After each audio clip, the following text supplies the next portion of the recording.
की शुरुआत अलास्का के टाउन से होती है। ये टाउन एक ऐसी इलाके में था जहाँ 30 दिन के लिए सूरज नहीं निकलता, लेकिन ऐसा सिर्फ साल के एक महीने में ही होता है। कल से यहाँ 30 दिन वाली लंबी रात शुरू हो जाएगी। हर साल जब भी दिन आते हैं तो कुछ लोग इन दिनों को छुट्टियाँ समझकर इन्हें मनाने के लिए कहीं बाहर चले जाते हैं, जबकि कुछ लोग यही रहते हैं। तो इस वजह से लोग आज भी तैयारियां कर रहे थे। अब इसी टाउन का एक शेरिफ जिसका नाम इबन था, वो अपने साथी के साथ टाउन से बाहर आता है छानबीन करने, क्योंकि इन्हें एक जगह पर कुछ जले हुए मोबाइल मिले थे। पहले तो इन्हें लगता है कि जरूर ये किसी की शरारत है। इतना ध्यान ना देते हुए ये वापस टाउन में आ जाते हैं। टाउन के सभी लोग काफी मसरूफ थे। उन्हें इस बात की खबर नहीं होती कि कोई टाउन के सभी कुत्तों को पकड़ पकड़ कर बड़े बेरहमी से मारता जा रहा है। जब एक ड्राइवर जनरेटर के लिए ट्रक में तेल ले जा रहा था तो वो तेल ट्रक में से लीक होने लगता है और सड़क पर बिखरता जा रहा था। इसलिए इबन उसे रोककर फाइन लगा देता है, जो चीज उस ड्राइवर को बिल्कुल भी अच्छी नहीं लगती। हम एक लड़की को देखती है जिसका नाम स्टेला था। वो इबन की वाइफ थी और उसे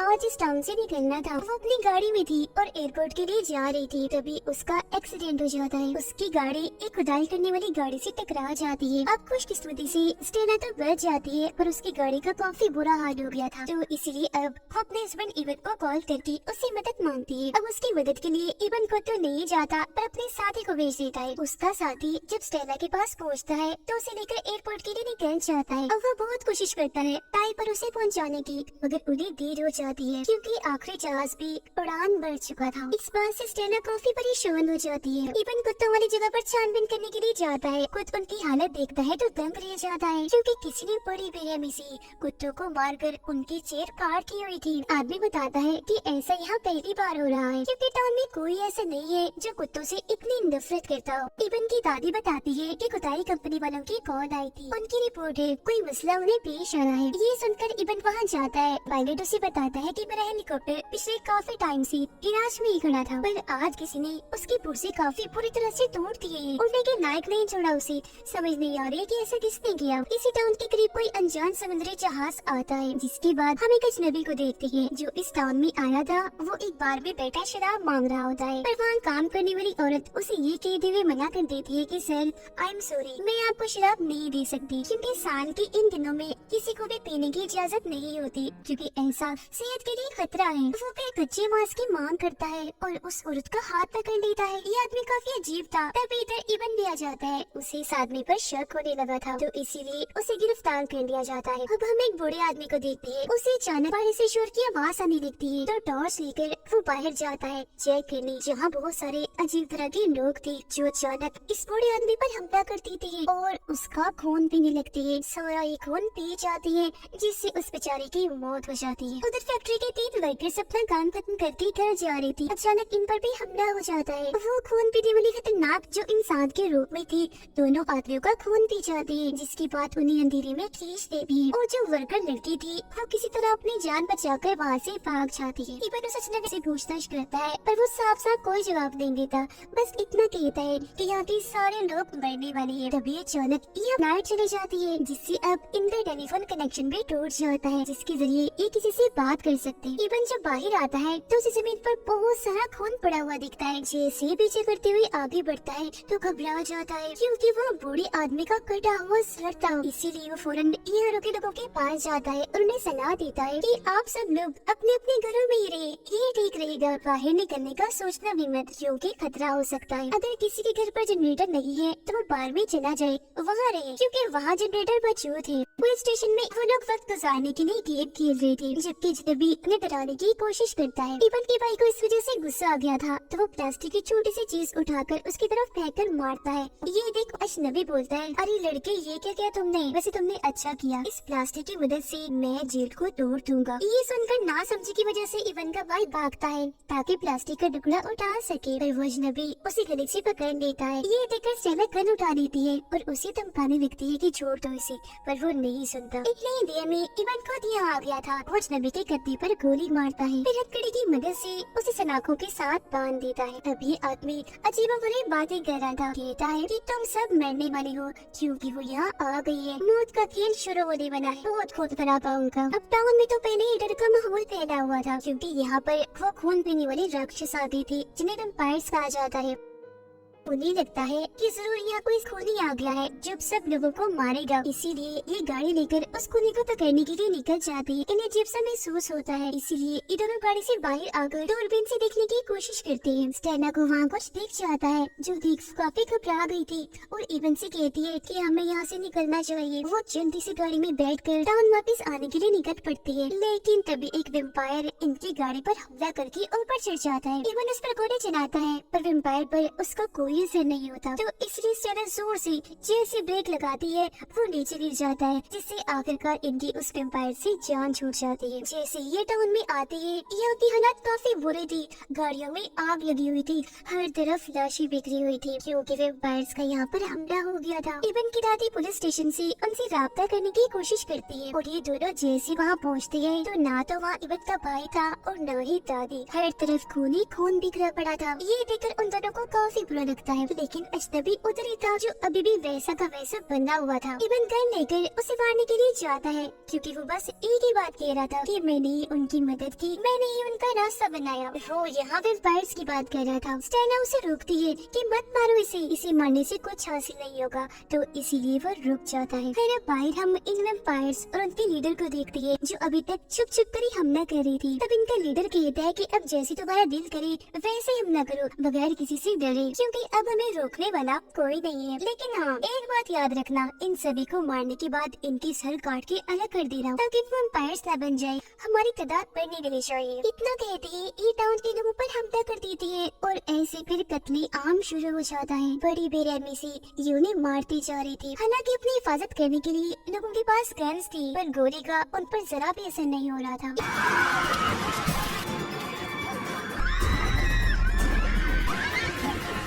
इबन और स्टेला एक बार के अंदर आ जाती है जहाँ उन्हें इबन का भाई सही सलामत मिलता है। दोनों भाई एक दूसरे से मिलकर काफी खुश थे। वर्कर लड़की बताती है कि मेरे पड़ोसी के घर के पास ही एक छोटा सा कैबिन है, हमें वहाँ चलना चाहिए क्योंकि वो हमारे लिए एकदम महफूज है, यहाँ से दूर भी नहीं है। तब इबन कहते हैं मगर हम बगैर प्लान के ऐसे भी तो यहाँ से नहीं निकल सकते ना। ऐसा करती है मैं और स्टेला उन वेम्पायर्स का ध्यान भटकाएंगे, तब तक तुम्हें मौका मिल जाएगा, तुम लोग यहाँ से भाग जाना। प्लान के मुताबिक इबन और स्टेला गाड़ी लेकर निकल जाती है, पर वो वेम्पायर्स काफी चालाक थी, फौरन इनके पास आ जाती है हमला करने के लिए। वो इतनी ताकतवर थी कि सिर्फ अपने हाथों से ही गाड़ी उठा देती है। वो फिर अंदर घुसकर इन्हें मारने की भी कोशिश करती है, जिनसे बड़ी मुश्किल से ये बच रही थी। स्टेला उनमें से सिर्फ एक को ही मारने में कामयाब होती है, जो वो गोली से उसका सर उड़ा देती है। वो पूरी तरह फंस गई थी जहाँ तभी इनकी मदद करने के लिए ड्राइवर आ जाता है। उसके पास काफी बड़ी गाड़ी थी जिसे आकर वो वेम्पायर से टकरा देता है, जिससे बहुत सारे वेम्पायर्स उसके नीचे आकर कुछ भी चाहते हैं। ड्राइवर इन्हें गाड़ी में बैठाकर जान बचा लेता है, जिसके बाद बचे हुए सारे लोग उस कैबिन में आ जाते हैं, जिसके बारे में लड़की ने बताया था। ये लोग प्लान बनाते हैं कि खाने का इंतजाम कैसे करना है और बारी बारी हर एक इंसान ने पहरा देना है। वेम्पायर्स का लीडर और उसके साथी पुलिस स्टेशन में उस अजनबी के पास जाते हैं। असल में उसने इन वेम्पायर से ये सौदा किया था कि अगर मैं तुम्हारी मदद करूँगा तो तुम मुझे भी वेम्पायर्स बना दोगे, जिसके बाद मैं भी अमर बन जाऊंगा, जिससे फिर मेरी मौत कभी भी नहीं होगी। अब शुरुआत से जो सब उल्टा उल्टा हो रहा था, इन्हीं कुत्तों की मौत और नाइट का कनेक्शन कट जाना, ये सारा काम इस अजनबी का ही था ताकि वेम्पायर्स इस टाउन में घुस जाए। अब उसने तो अपना काम कर दिया था और वेम्पायर्स ने उसे इनाम देने की बजाय धोखा दिया, यानी इसे वेम्पायर्स नहीं बनाया बल्कि वो इसी पे मार डालते हैं और इसका भी खून पी जाते हैं। फिर वक्त गुजरता है और हमें 6 दिन के बाद की कहानी दिखाई जाती है। ये वेम्पायर्स हर देर हर इमारत में इंसानों को ढूंढते और उनका खून भी जाया करती थी। ऐसे ही सिलसिला चल रहा था। सिर्फ चंद लोग ही ऐसे थे जो बचे हुए थे, जो वो सारे लोग थे जो कैबिन में छुपे हुए थे। इनमें से जो पायलट के डैड थे, हाल ही में उनकी वाइफ की मौत हुई थी, जिस वजह से उनका ज़हनी तवाज़ुन थोड़ा खराब हो गया, तो वो अक्सर उन्हें याद करके रोया करती थी। मगर ये लोग उन्हें चुप रहने का कहती थी क्योंकि ये नहीं चाहते थे कि जरा भी यहाँ शोर हो, जो वेम्पायर सुनकर यहाँ आ जाए और इन सबको भी तकलीफ नहीं। फिर अब इन लोगों को बाहर से शोर की आवाज आने लगती है। स्टेला जब देखती है तो वहाँ वेम्पायर्स ही थे जो आसपास के घरों की तलाशी ले रहे थे। इन हालात को देखते हुए अक्सर का कहना था कि हमें ये जगह छोड़कर कहीं और जाकर छुप जाना चाहिए, पर इबन उसको समझाता है कि हम ऐसे यहाँ से नहीं निकल सकते, जब तूफान आएगा तब हमें मौका मिलेगा। अब एक लड़की जो अकेली थी वो घबराते हुए बाहर आती है, काफी डरी हुई थी, जोर जोर से मदद के लिए चिल्लाने लगती है। उसकी आवाजें केबिन में छुपे सब लोगों ने भी सुन ली थी। इबन देखता है कि बहुत सारे वेम्पायर्स उसे मारने के लिए आगे बढ़ रहे हैं। इसीलिए इबन और एक आदमी लड़के को बचाने के लिए बाहर आते हैं, पर काफी देर हो गई थी क्योंकि वेम्पायर्स ने चारों तरफ से उसे घेर लिया था। मारकर वो उसका भी खून पी जाते हैं। सिर्फ ये नहीं बल्कि वो आदमी जो इबन के साथ बाहर आया था उसे भी एक वेम्पायर ने काट लिया था। इससे अब वो भी वेम्पायर बच जाता है और इबन पर हमला कर देता है। अब अपनी जान बचाने के लिए ना चाहते हुए भी उसे उस आदमी को मारना ही पड़ता है। इबन काफी बौखलाया हुआ था, उसे दमे का भी मसला था। जब तक वो केबिन तक लौटता है उस पर दमे का अटैक हो जाता है, इसलिए वो वही गिर गया था। पर स्टेला उसकी काफी मदद करती है। वेम्पायर्स का लीडर जब इबन के साथी की लाश के पास आता है तो उसे देखकर हैरान रह गया था क्योंकि उसे समझ लग गई थी कि अभी भी कुछ इंसान है जो बचे हुए हैं और हमसे जान बचाकर छुपे हुए हैं। उधर अब केबिन में पहरा देने की बारी स्टेला की थी, पर उसकी आंख लग जाती है, इसीलिए वो सो गई थी। अब यह अच्छा मौका समझकर पायलट के डैड वहाँ से जाने की कोशिश करते हैं, पर उनके बेटे इन्हें पायलट ने उन्हें देख लिया था। तब तक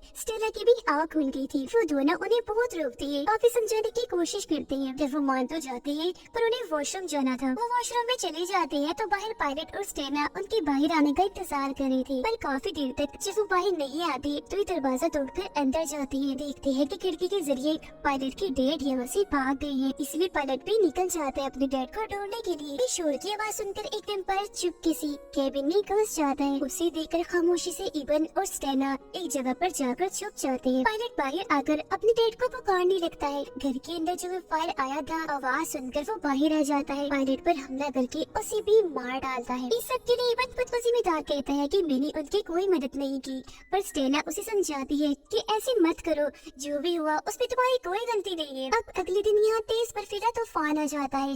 बाहर इन्हें कोई वेम्पायर नहीं दिखता तो ये लोग बाहर आकर कहीं और जाने लगती है क्योंकि अब इनके पास भी राशन खत्म हो रहा था। इनका प्लान था कि सबसे पहले तो हम सुपरमार्केट जाएंगे जहाँ से खाने का बहुत सारा सामान लेंगे और फिर उसके बाद खुदाई कंपनी में चले जाएंगे क्योंकि बाकी अंधेरों के दिन ये वहीं गुजारने वाले थे। अब ये लोग जैसे तैसे सुपरमार्केट पहुँच तो जाते हैं जहाँ ढेर सारा खाने का सामान भी था, पर एक वेम्पायर बच्ची इन पर हमला कर देती है। तभी लोग उसे रोकर मार देती है। उसे इबन के भाई ने मारा था, जिसके बाद वो दुखी हो जाता है क्योंकि वो ऐसा करना नहीं चाह रहा था पर करना जरूरी था। अब खाना तो ये ले लेते हैं पर मुसीबत अब ये बाहर नहीं जा सकती थी क्योंकि तूफान थम चुका था। इन्हें अब इंतजार करना था दोबारा तूफान के आने का या फिर ये अंधेरे वाले दिन खत्म होने का। फिर अब इन्हें यहाँ ऐसे ही 18 दिन गुजर जाते हैं, लेकिन यहाँ रहना किसी खतरे से खाली नहीं था क्योंकि वेम्पायर्स हर इमारत को चेक कर रही थी। ये लोग पुलिस स्टेशन जाने का प्लान बनाते हैं, पर इस बार भी इन्हें उनका ध्यान भटकाना था। अब इबन सबको बताता है कि वेम्पायर सूरज की रोशनी में नहीं आते और मेरी दादी यूवी लाइट इन्हें अल्ट्रावायलेट की रोशनी में पौधे उगाया करती थी जो दरअसल सूरज की शुआएं नहीं होती है। तो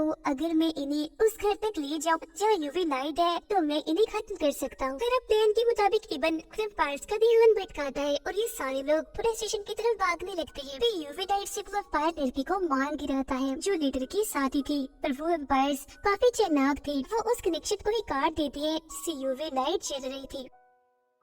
अब वो कटौती जो मोबाइल डिवाइस होती है उसके जरिए इबन बाकी लोगों से राब्ता करता है और कहता है कि मैं यहाँ मुसीबत में फंस गया हूँ, बट हम सब लोग अपने अपनी जाने बचाओ। अब ये सुनकर ड्राइवर एक बार फिर इबन की जान बचाने के लिए खुदाई वाली गाड़ी लेकर चला जाता है जहाँ इस बार भी वो बहुत सारे वेम्पायर्स को कुचल देता है। आखिर में वो धमाका भी करता है पर बेचारा लीडर के हाथों पकड़ा जाता है, इसी भी वो लोग मार देते हैं। अब इबन तो सही सलामत पुलिस स्टेशन आ जाता है, पर वर्कर आकर सबको बताता है कि मैंने आप लोगों से एक बात छुपाई। सुपरमार्केट में मुझे बच्ची ने काट लिया था जिससे अब मैं भी वेम्पायर बनने वाला हूँ, तो इसलिए इबन अब तुम ऐसा करो मुझे मार डालो ताकि मैं बाकी के लिए खतरा न बन सकूं। अब हालांकि इबन ऐसा करना तो नहीं चाहता था, पर सबकी जान बचाने के लिए उसे दूसरे कमरे में ले जाता है और उसे मार डालता है। गोली की आवाज सुनकर सभी काफी घबरा गए थे। अब 27 दिन गुजर गई थी। इन्होंने जैसे तैसे खुद को अब तक जिंदा रखा हुआ था। अगले दिन ये देखते हैं कि घर में लाइट जल रही है। तब इबन और स्टेला फैसला करती है कि हम वहाँ जाएंगे, हो सकता है वहाँ कोई मौजूद हो जिसे मदद चाहिए। जब ये लोग वहाँ पहुँचते हैं तो इबन के साथी को वहाँ पाती है जिसने अपने फैमिली को ही मार दिया था ताकि उन वेम्पायर्स के हाथों